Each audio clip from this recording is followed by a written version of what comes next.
Hey guys, Jack here, welcome back. And we just have to talk about the Manchester City versus Spurs game.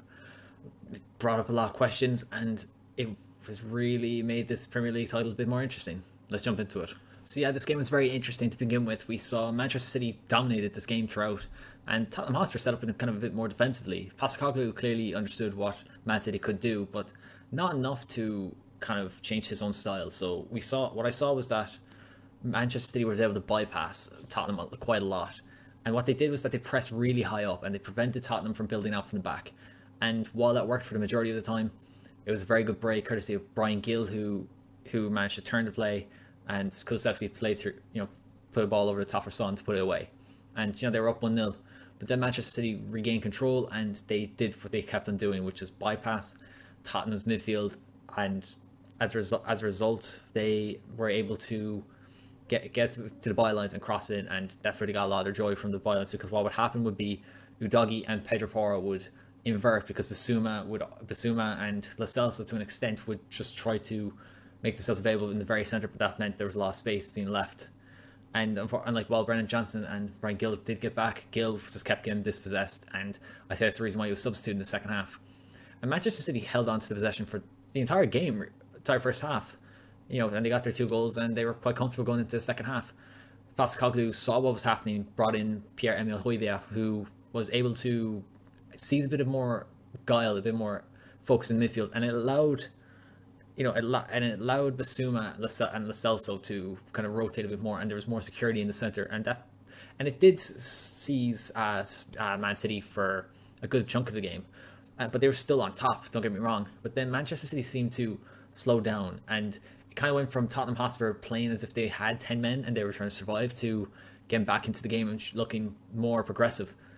They were still playing a bit kind of a counter-attack in a way, but it's because they were exploiting Manchester City's high line. And what you end up seeing was that Son had a few good chances. Kulusevski did really well in this game, and they got the rewards for it. I mean, Lo Celso with a beautiful finish after Son kind of dragged the defenders across, and then you're kind of thinking this game's gone very interesting. Manchester City then regain control once again, pushing Tottenham, getting a lot of shots off, and eventually, they finally finished it. And like, you're thinking, all right, that's it. They're gonna close up shop, play through the rest of it. But then they looked complacent again. Rico Lewis looked really good when he came on for Foden, and Jack Grealish was making it really interesting on that left hand side. But they just struggled. They struggled to keep control. They struggled to maintain that. And for the goal, I mean, it was a cross coming in, and Ake jumped a bit early, and then Kulusevski managed to rise above him, and a beautiful header. And then after that, for the last couple of minutes, Tottenham held out. They played long ball, they wasted time, and they got the result that they probably were surprised to get. Manchester City have still failed to, Pep Guardiola anyway, has still failed to beat Tottenham Hotspur.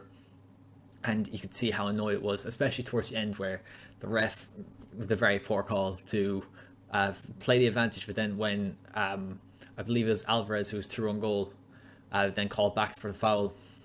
I think he was offside, but I think it was Grealish, but I think he was offside, but I'm not 100% sure. But Genie Mac, imagine that. That's kind of, that could have decided the game. But fair dues to Postecoglou, he adapted his style to, to kind of nullify City in the second half, and it worked for the most part. In terms of best performers, I thought Kulusevski just did really well, kind of being an outlet for the team. Brennan Johnson got a lot of good chances, but he didn't. I think his decision making was quite poor.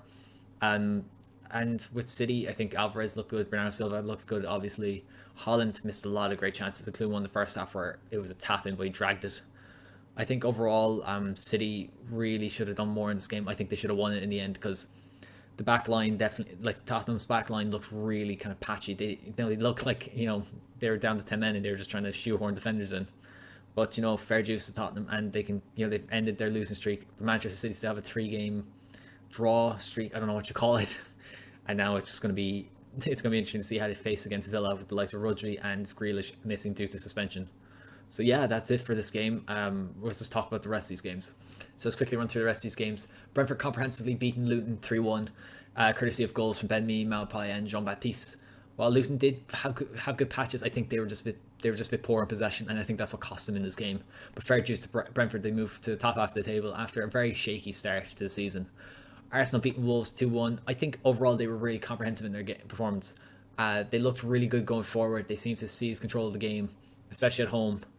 Saka with a great finish, and Odegaard with even a better one. I found, and Wolves did get a goal back courtesy of a Zinchenko mistake, but I think it was just they just struggled to kind of break down Arsenal, and I think that's just a sentiment to their defense. Saliba, Gabriel, and Tomiyasu are incredible defenders, and you see why Ben White has struggled to get back into the team. But in time that'll change, and just fair dues to them. What a big win here for Burnley versus Sheffield United. I thought it was mad. I mean, Burnley scored in the first 15 seconds, and it was all kind of mishaps from Sheffield United. They struggled to even hold. They tried to play a bit of a semi-high line against Burnley, but that just played into Company's hands, and they just didn't seem like they knew what they were doing. Oliver McBurney getting sent off, and I think he probably should have gone after the first one. It was more of a deliberate elbow.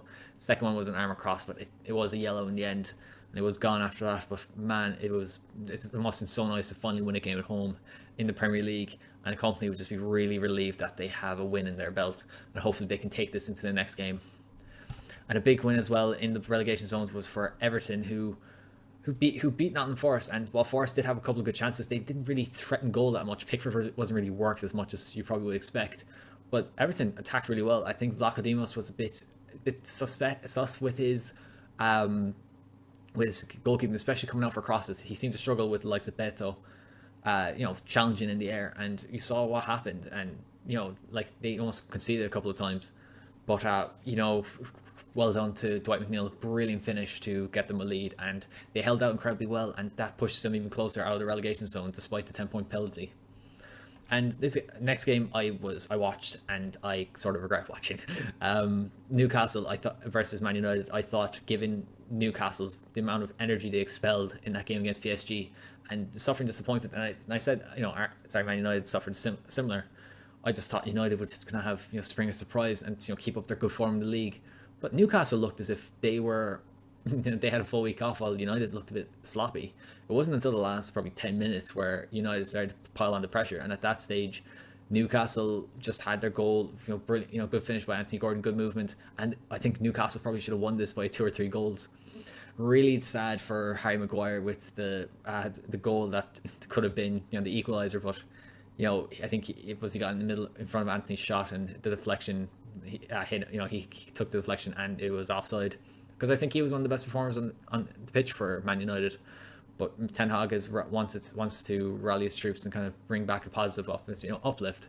But it's really difficult to see what's going to happen now in the next couple of weeks, especially coming into this Christmas period, and with the Champions League position in jeopardy. It's going to be very tricky to see how they get on. But again, full credit to Newcastle. Really disappointed to hear that Nick Pope dislocated his shoulder. I watched it and it looked bad, but Dubravka is an excellent deputy, and I think he'll do a fine job in Pope's absence. Chelsea had a bit of a scare here. I think a lot of people expected Brighton to pick up a win here, but Enzo Fernandez picked. I think he scored his first couple of goals for Chelsea in a long time. I think his first one from open play. And they were scared. They were frightened a bit when Conor Gallagher got his second yellow, and you probably thought, oh, that's going to be it for Chelsea. They're not going to be able to hold out, but they did. A couple. Great goal by Levi Colwill. 2 set pieces as well, which was impressive. And I just thought Brighton looked really shaky at set pieces. I was quite surprised how poor they were at them, but they did well to kind of stage a comeback. Benanotte with an excellent finish, but it just wasn't enough. Chelsea would be happy, but they lose their Southern captain, so I presume Thiago Silva will take up the mantle next. But we'll have to see what happens next week. Liverpool, this gave me very much Klopp 2017 Liverpool vibes. Norwich versus Norwich seeing Lallana score, Ape, Klopp losing his glasses, but what a mad game. Trent Alexander-Arnold getting a beautiful free kick, which unfortunately was ruled to be Leno's own goal, which it was, but it's one of those ones you just don't want. The keeper just to get the OG. And anytime Liverpool scored, Fulham knocked it back. Gallagher probably was not happy with the performance he had, but that's just kind of what happens. I mean, the second goal was bits kind of him trying to be very proactive, and he caught him off foot. But really, really beautiful goals from Liverpool. Trent's goal was really good. Endo's was really good, but the pick of the bunch was Alexis McAllister. Kind of shot across, and it just went top corner. No chance for Bernd Leno. and it looked like a really exciting game. I wish I got to see it, but fair dues, I must say, for any Liverpool fans there at Anfield, they must have had the time of their lives. When he scored in the 88th minute, just madness. Then West Ham versus Palace, it seemed that both teams, I think the draw seemed to be fair. They both had chances, but they, looks apparently Mohamed Kudus had a good game, and he seemed to be stitching play quite well, and he seems to link up really well with Paqueta, so that's a really good combination to see. I think they still need to learn how to finish a bit more. And Crystal Palace's goal was a really good capitalization from Usman Adewa, who jumped on, believe it was Mavropanos' poor pass, and just finished it really well. I say draw was fair all around. Last up was Bournemouth versus Villa, and I was quite surprised. I was thinking Villa would have a comprehensive win, but Bournemouth really looked to exploit that high line that they play. I mean, Semenyo, Kluivert, Ryan Christie, and Solanke were really on the toes of the defenders. And it took a couple of defensive interventions from Diego Carlos and Ezri Konsa to nullify Bournemouth's key chance. And obviously Martinez made a couple of good saves. And it wasn't until the 90th minute where Ollie Watkins with a really good header to rescue a point for them. And I would say Unai Emery is not pleased with that. I wouldn't be surprised if his players have 2 hours of footage to go over. But fair dues to Bournemouth, and you can see that they definitely got some fight in them.